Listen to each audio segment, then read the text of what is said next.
Assalamualaikum warahmatullahi wabarakatuh.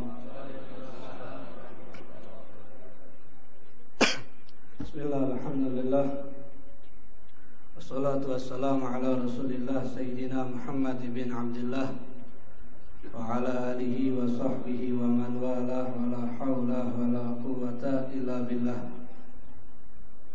Amma ba'du. Melanjutkan dari apa yang kita baca di dalam kajian ilmu fikih di kitab Al-Aham fi Fiqhi Talibil Ilm yang disusun oleh Sayyid Hasan bin Ahmad Al-Kaf. Masih di dalam pembahasan daripada rakaat shalah, rukun daripada rukunnya salat.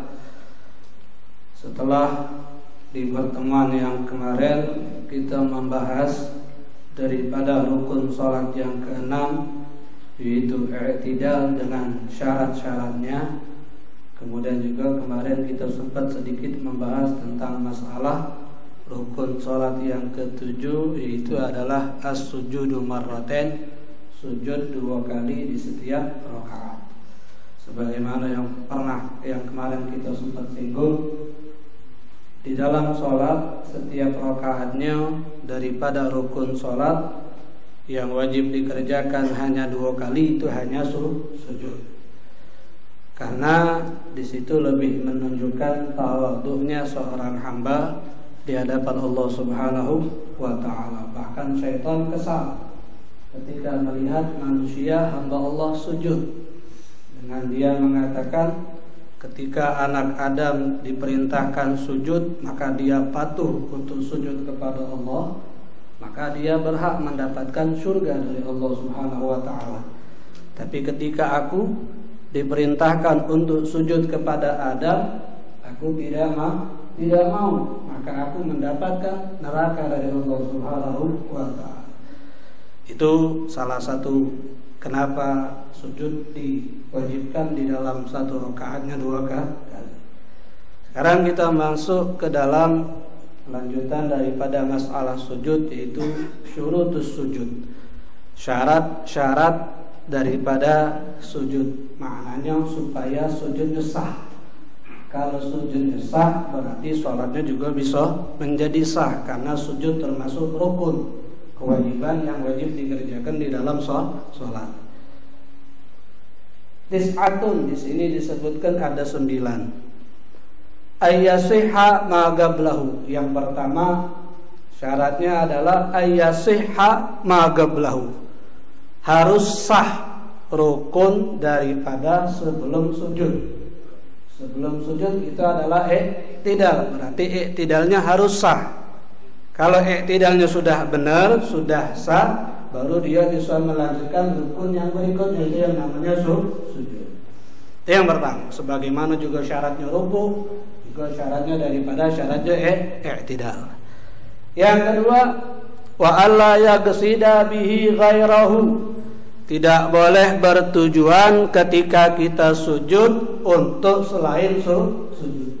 Maknanya di saat ingin menundukkan badan kita untuk sujud, niatnya memang untuk sujud. Tidak boleh ada niat yang selain sujud.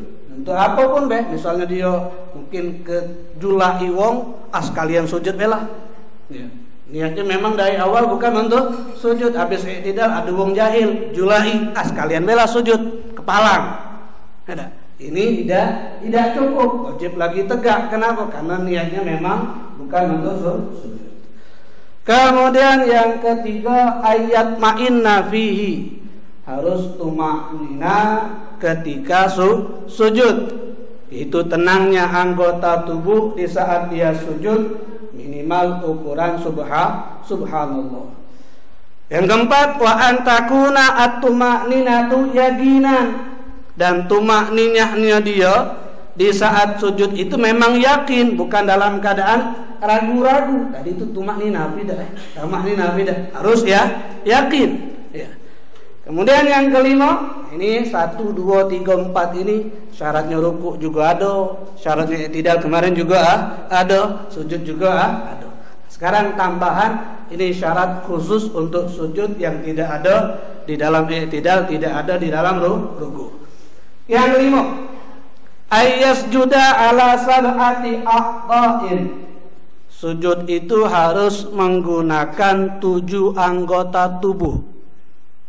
Bukan seluruhnya, sebagian dari 7 ini itu wajib diletakkan ketika dia dalam keadaan sujud. Karena Rasul sallallahu alaihi wasallam beliau mengatakan umirtu an asjuda ala sab'ati a'dha. Aku diperintahkan untuk sujud dengan menggunakan 7 anggota tubuh. Sebagiannya wajib diletakkan. Pertama al-jabhah, ke kening. Sebagian dari kening ini wajib diletakkan ke tempat sujud. Yang kedua, butunul asabi'il yadain wa butunul kaffain. Meletakkan telapak tangan. Sebagian, tidak segala-galanya, pokoknya nempel. Juz'in. Kemudian warukbaten. Kedua, lutut. Sudah berapa? Jidat, sikok. Telapak tangan 2, 3, lutut kanan kiri 2, berarti berapa? 5. Rajang itu boleh. 5. Kemudian warijlain, dan kedua kaki. Ada berapa kaki? 2, kanan kiri. Jadi berapa? 3. Ini sebagian maknanya kaki keningnya dia, tangan, lutut, kedua kaki itu wajib ditempel ketika dia dalam keadaan sujud. Adapun yang afdal mana yang pertama kali kita letak? Apa tangan dulu, apa lutut dulu, apa kening dulu, baru tangan sama lutut? Ada. Yang afdal susunan ketika kita pengen sujud kan jelas kaki, tidak mungkin kaki ngambang. Ada. Tidak mungkin kan, bayangkanlah coba kaki tidak dulu nempel dulu cak mana? Kan ada aja kaki, kemudian kita sujud letakkan kedua lutut. Setelah lutut kedua tangan. Baru terakhir kening, kemudian tempel ke sedikit hidung. Ini hukumnya kalau yang hidungnya ada menghidungnya masuk ke dalam sago. Ini sunnah itu ditempel ke sedikit. Itu syarat yang nomor 5. Kemudian yang nomor 6, antakuna jabhatuhu maksyufatan. Hendaknya batuknya dia, jidat ke kening itu maksyufah, harus terbuka. Sebagian harus terbuka. Kenapa? Kulit daripada kulitnya kening ini harus menempel di tempat sujud. Sebagian, tidak seluruhnya. Ini kan keningnya. Sebagian makanya kalau pakai kopiah jangan terlalu dalam cairinian. Akhirnya udah katik bagian kening yang nempel, buka sedikit, minimal ado. Minimal ado bagian dari kening yang ditempelkan ke tempat sujud. Kemudian yang nomor 7, alla yasjuda ala syai'in yataharraku biharakatihi. Tidak boleh dia sujud di atas sesuatu yang sesuatu tersebut bergerak dengan gerakan dia. Contoh, kita salat pakai pakai sorban. Sorban ini bergerak dengan gerakan kita. Kita tegak, dia melok tegak. Kita ruku, dia melok ruku. Kita i'tidal, dia melok i'tidal. Kita sujud, melok sujud. Kita duduk, melok duduk. Bergerak terus. Nah, ketika sujud, kita sujudnya di atas sal ini, yang mana sebagian dari sal itu masih nempel di badan kita. Lain halnya kalau nak sujud sal itu dilepas, taruh.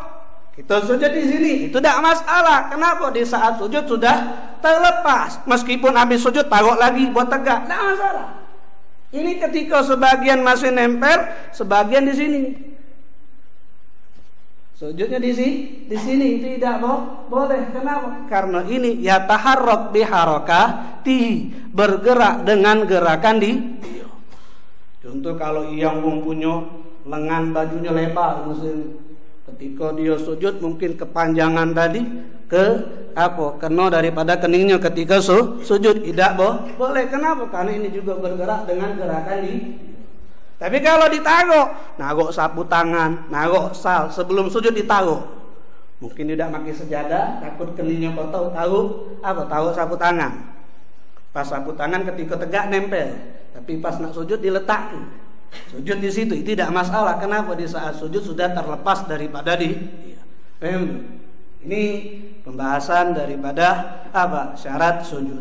Sekarang pembahasan cak mana kalau kita semayang di kasur.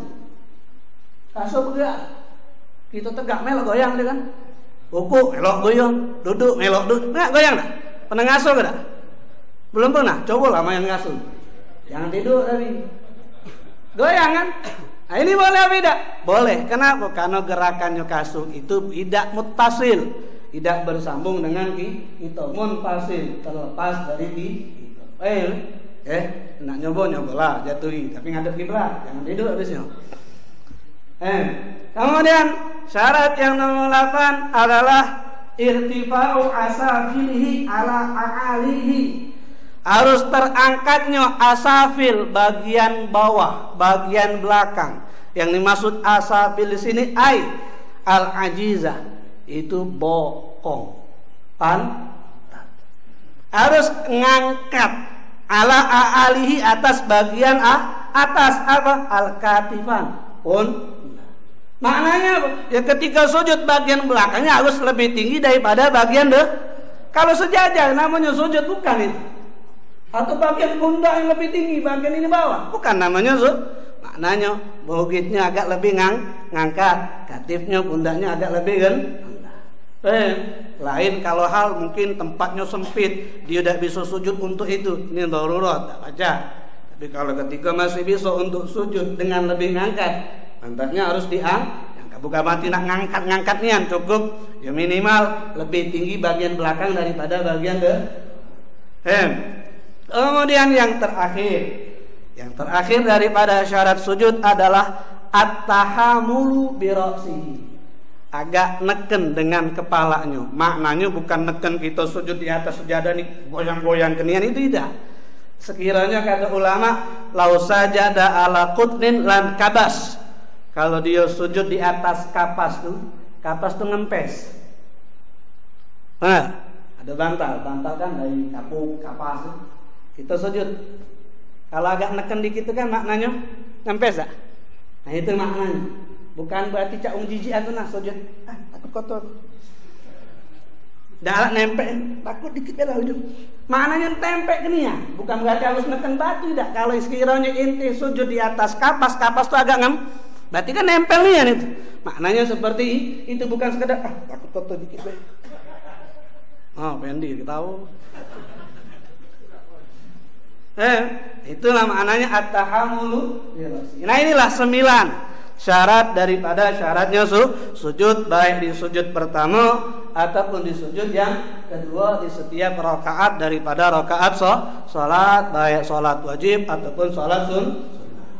Sekarang kita masuk lanjutannya ar-ruknut tsamin, rukun yang ke-8. Al-julusu bainas sajdatain. Rukun yang ke-8 itu adalah al-julusu bainas sajdatain, duduk di antara dua sujud. Wa huwa ruknun qasir. Duduk di antara dua sujud ini dikatakan dalam mazhab kita Imam Syafi'i ruknun qasir, rukun yang singkat. Sama seperti kemarin rukun singkat. Tidak. Kan tidak juga begitu kita bahas di minggu yang lalu. Tidak, rukun yang singkat. Syuri'a lil fasli baina sajdatain, yang mana disyariatkan itu duduk di antara dua sujud sebagai pemisah daripada sujud pertama dengan sujud yang kedua.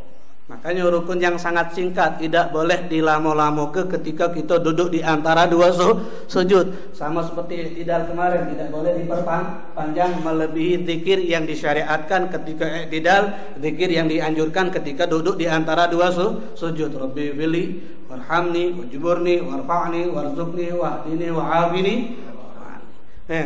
Atau juga tidak boleh melebihi ukuran tasyahud. Orang baca tasyahud berapa menit, berapa detik. Nah, duduk di antara dua sujud ini tidak boleh melebihi ukuran orang baca tasyahud.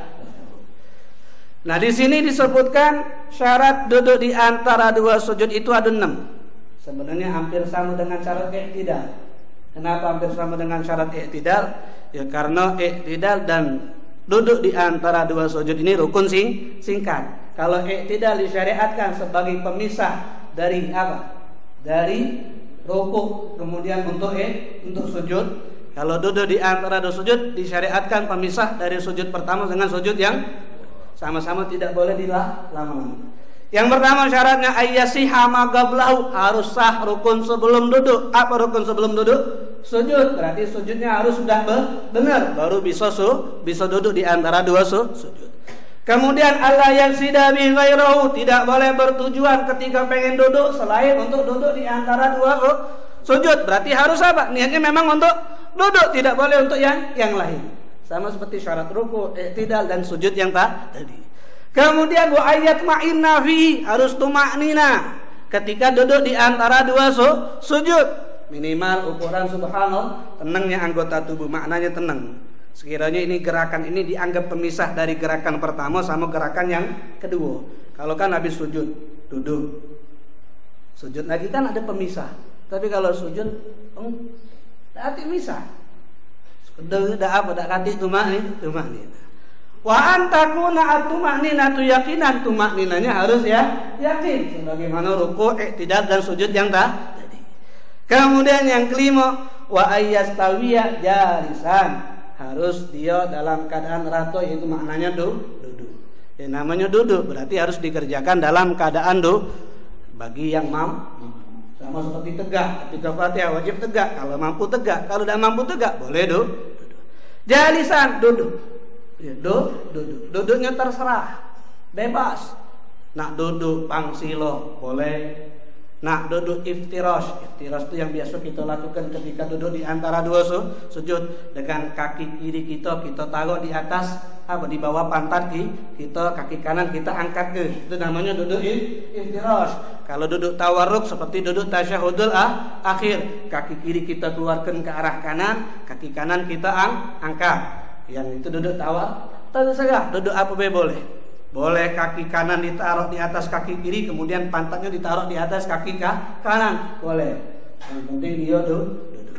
Kemudian yang terakhir, wa alla yutawwilahu, tidak boleh memanjangkan ketika duduk di antara dua sujud melebihi daripada ukuran zikir yang disyariatkan atau melebihi ukuran daripada tasyahud.